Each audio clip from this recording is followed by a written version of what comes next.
So, Nina and Nils, you're going to show me a bit of Aporia Beyond the Valley. I'm very excited. I don't know very much about it, so you'll have to tell me as we go. What are we looking at playing today? We're seeing something a bit different, right? Yeah, we're going to see something different that we haven't shown so much in the previous things that we've shown to the public. Mm-hmm. So because we're special. Yeah, very special. I think we're going to do try to look at one of the puzzles that is in one of the major puzzles which are in the game. Okay, because I've watched some of the videos that you guys have done so far, and we haven't seen a lot of that. I mean, understandably, because you don't want to give things away, right? But we're going to see a little bit of it now. Yeah, we're going to try to show you a little bit without ruining it for anyone. Okay, sounds good.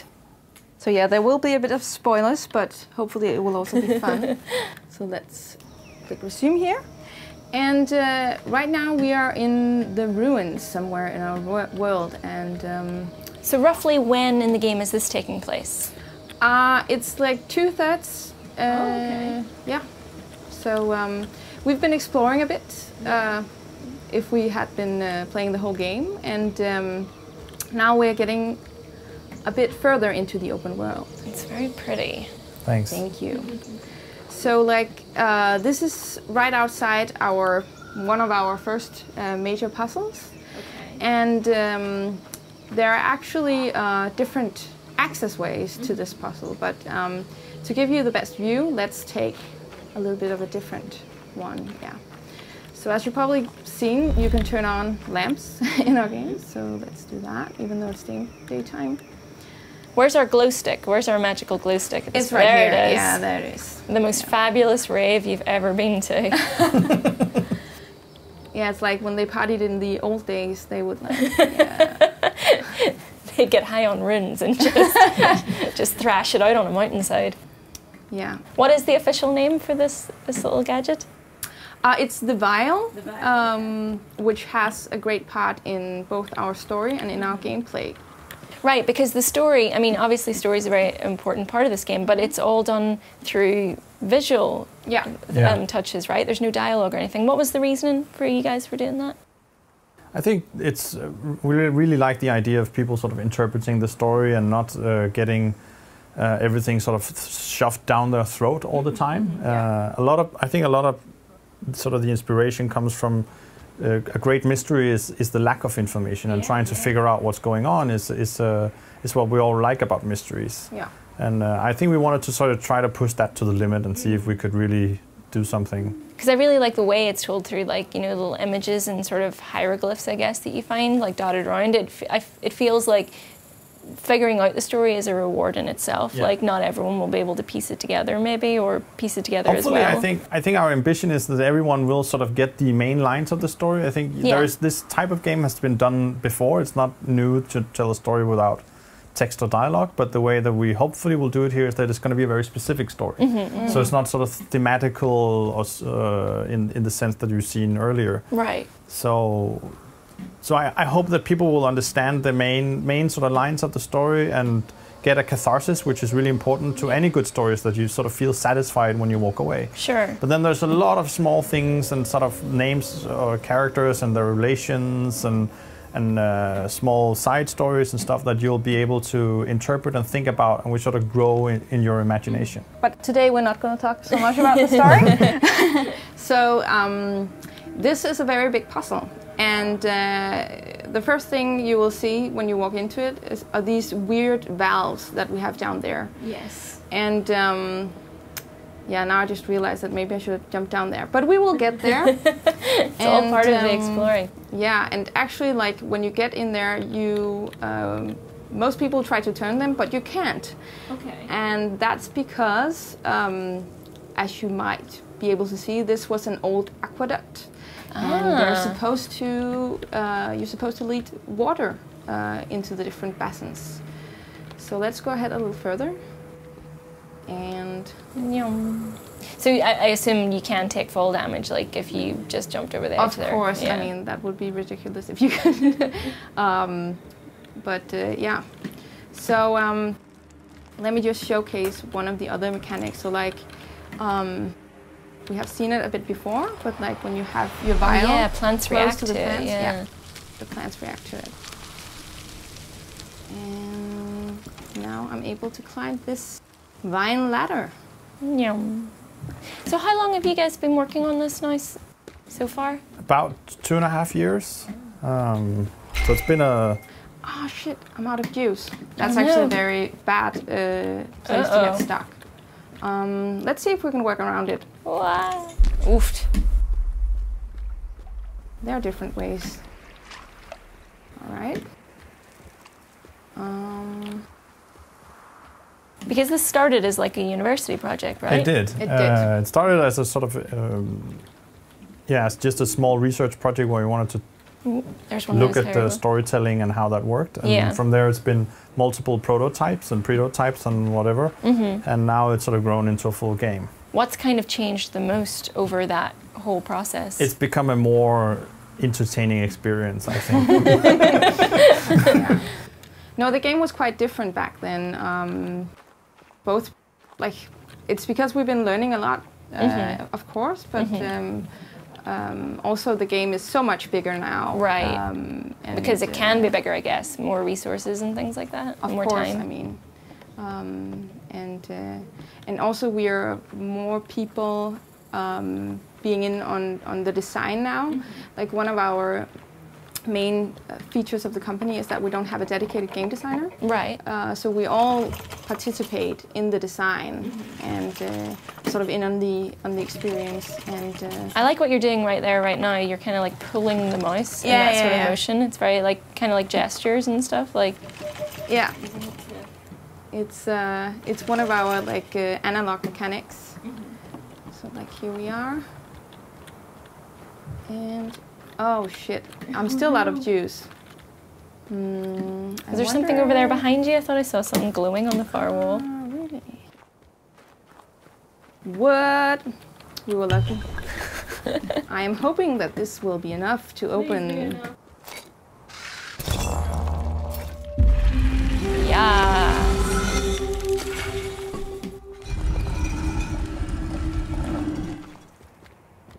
Very Indiana Jonesy. I like the particular sound of like stone, sort of like feels very heavy. It's very nice to sort of open something ancient. Yeah.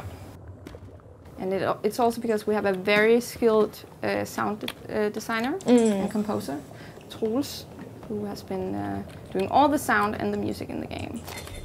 So let's skip this story part, right? Yeah. So we shouldn't see all of it. Okay. So that's for later. Aww. Sorry. I thought at least I was going to see it and then we were just going to edit it, but no. Oh no! Oh no! Oh no, she says as if she hasn't seen that like 20 times before. Right. So you fall into this water thingy.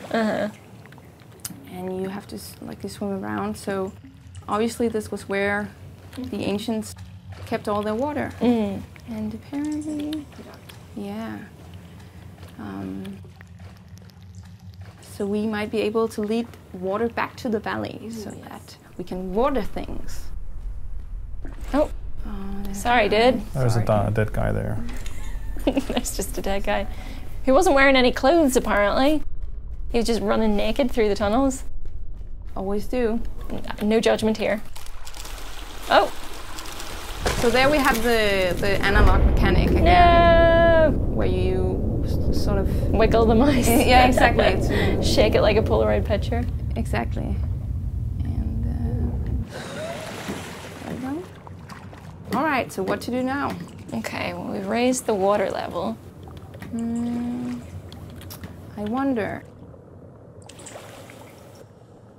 What do you think we should do, Nils? I think we should go for the light. It usually is the way that we sort of try to guide the player.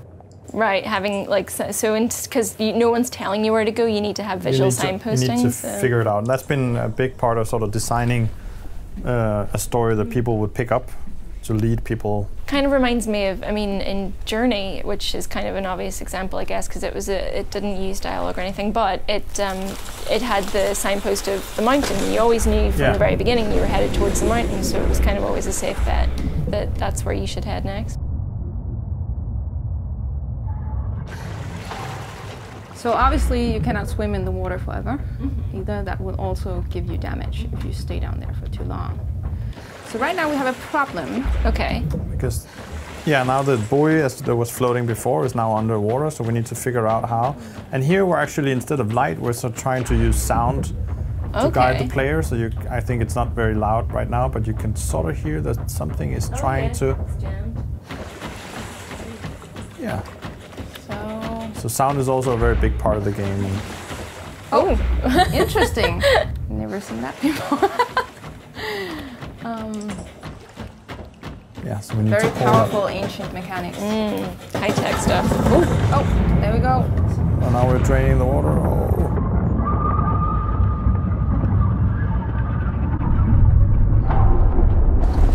There's a stream here. Oh, is this pulling you through? Yeah. You can actually die down here. Yeah.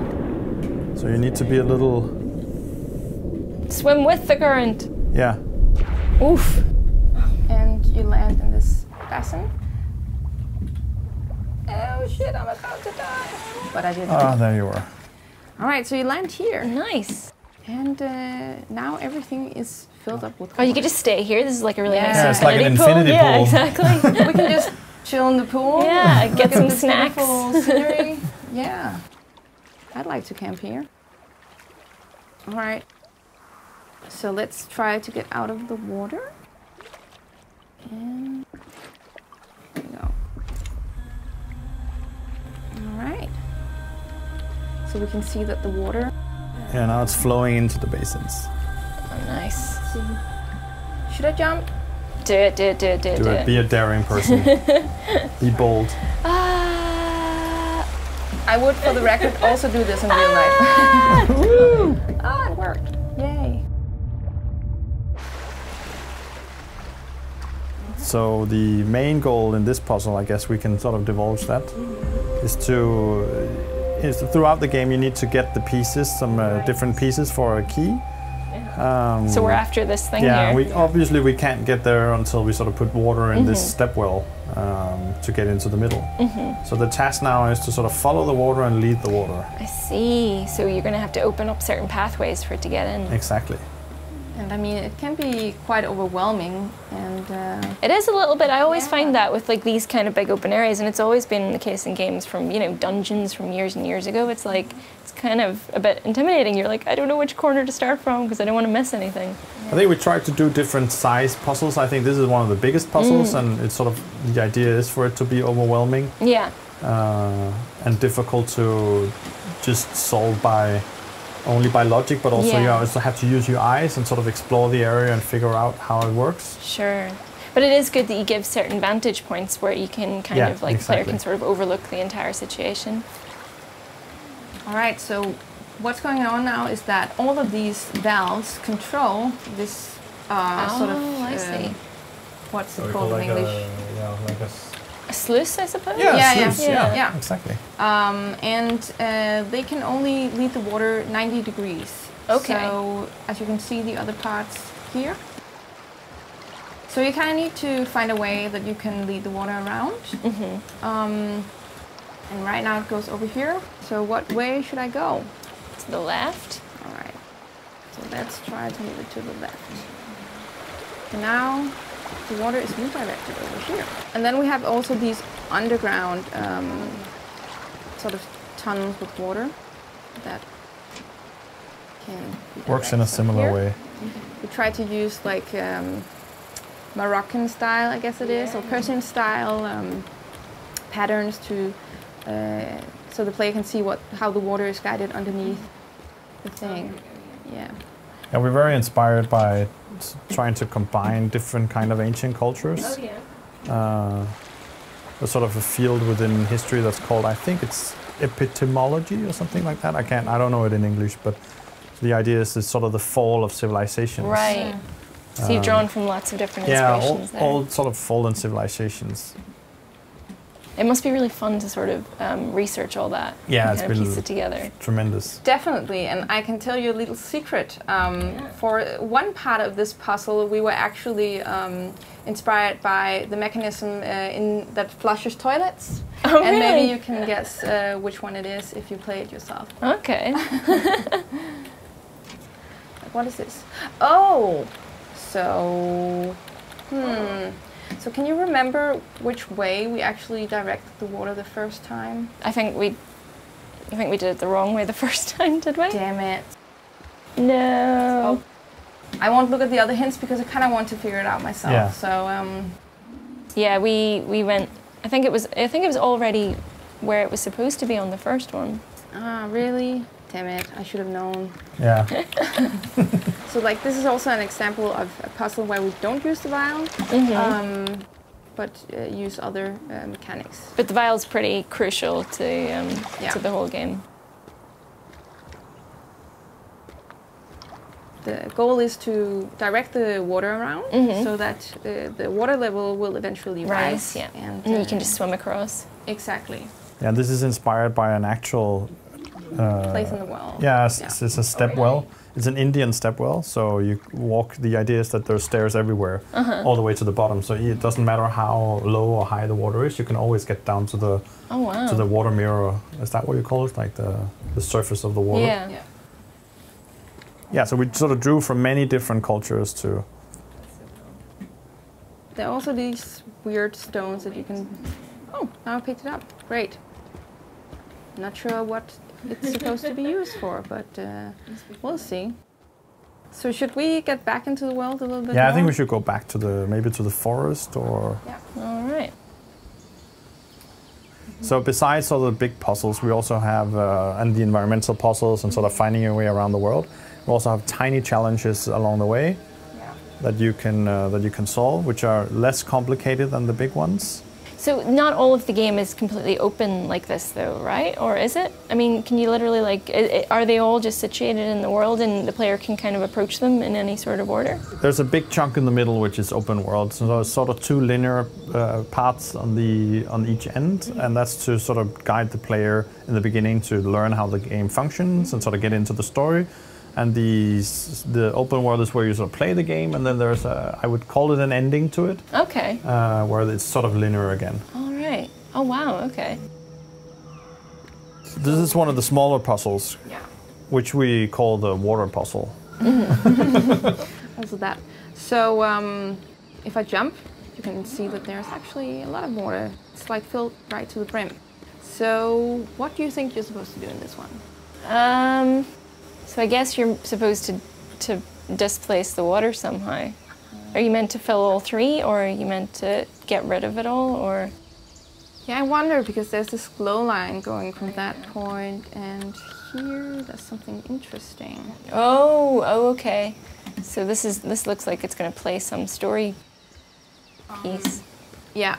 So actually, there's something I haven't shown you, which will maybe enlighten you a little bit. So we have this weird control panel here. Yeah. Basically, what it does, it controls the water. So you can like redirect it. You can redirect the water, and it's actually a mathematical riddle that we put into physical form, where you have these 3 basins, and one contains 8 units, and the other 2 contains 5 and 3 units. Oh man, this is just like in Die Hard. Yeah. This is just like in Die Hard, where they're like, okay, we need to, I can't remember what is it, we need to fill 4 liters, no more, no less, with a 5-liter jug and a 3-liter jug. I think that's what it was. Is that kind of the same idea? Yeah. Well, if Samuel L. Jackson and Bruce Willis can do it, then we can do it also. Absolutely. Oof. Now I get all tense. I'm actually not sure I can do it. Like the last time I tried it, I forgot how to do it. Even though this is a mini puzzle, I think it's actually quite hard. We did a small competition with this one. We printed this in real life, so you can actually play it in real life as well. Yeah. Hopefully we'll turn that into merchandise at some point. That would be fun. And we had a competition where people could try to solve in the fastest time. So basically what it does is that you start with the 8 unit basin filled to the brim. Yes. And every time you turn one of those, like every time you put your vial in the control panel and turn it in one direction, fills the next basin to the brim. Except... And you always have to fill it to the brim. Yeah, except when there are less units in one basin. Of course, it just takes whatever is left.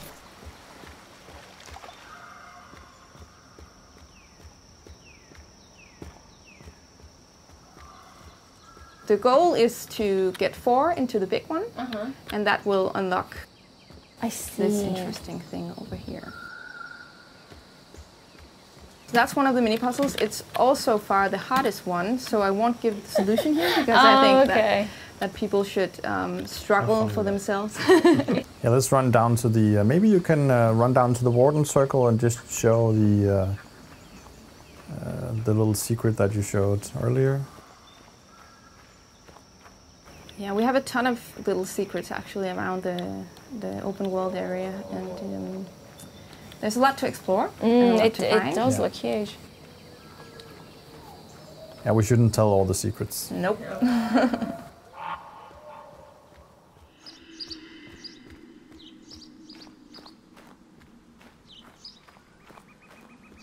So there's lots of evidence of people having been here not terribly long ago.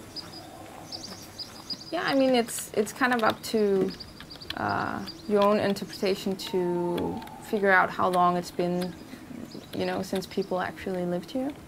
But we got clues, so I mean, it doesn't really matter much to the story how long time it's been.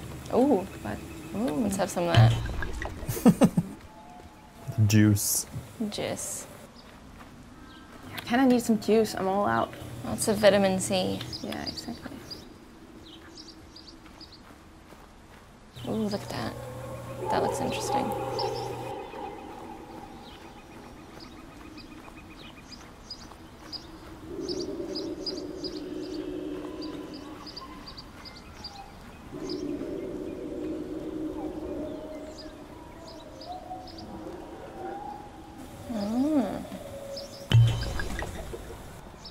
Oh. I wonder. Oh.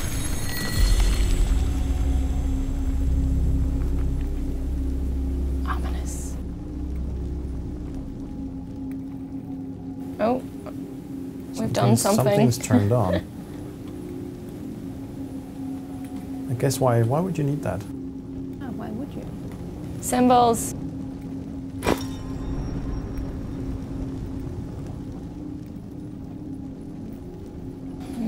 This is an interesting device. So what do you think it looks like? Sundial. Okay, so I wonder what happens when we try to interact. Uh-oh.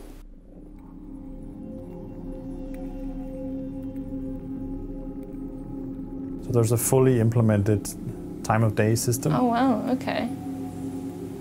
And the idea here is that you can actually decide which part of the day that you That's cool. want to run around in.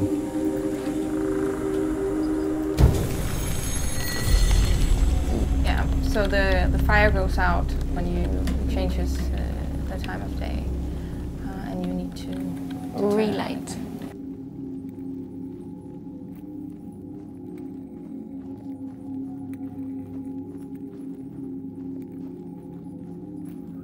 Yeah, so these are obviously here for a reason. And when you play the game, you'll figure out why. You guys are so mysterious. That's what we do. Yeah.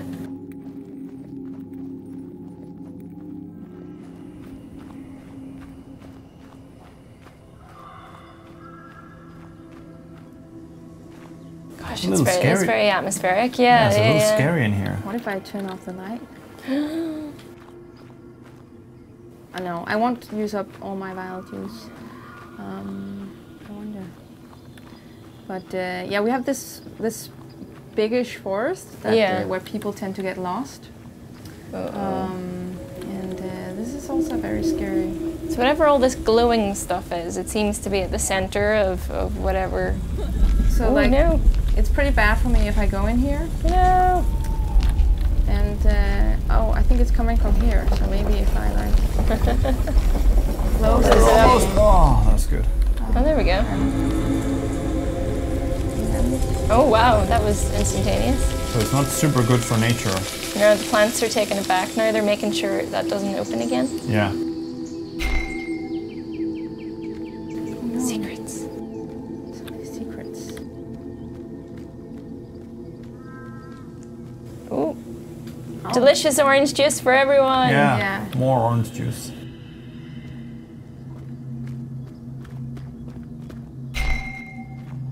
We should also not explore too much. Yeah, I agree. Oh, chest. Secrets. No, there's only this weird old thing in here. Crank. Wild juice. Oh, damn. And, Oh dear. oh. That wasn't good for my health. Oh. There we go. So probably this is the last place we're gonna go. Okay. So basically, we've gone from one end of the open world to almost to the end of the other. But there's just so much more to explore in between. It seems like there are just puzzles and things to do dotted pretty much everywhere.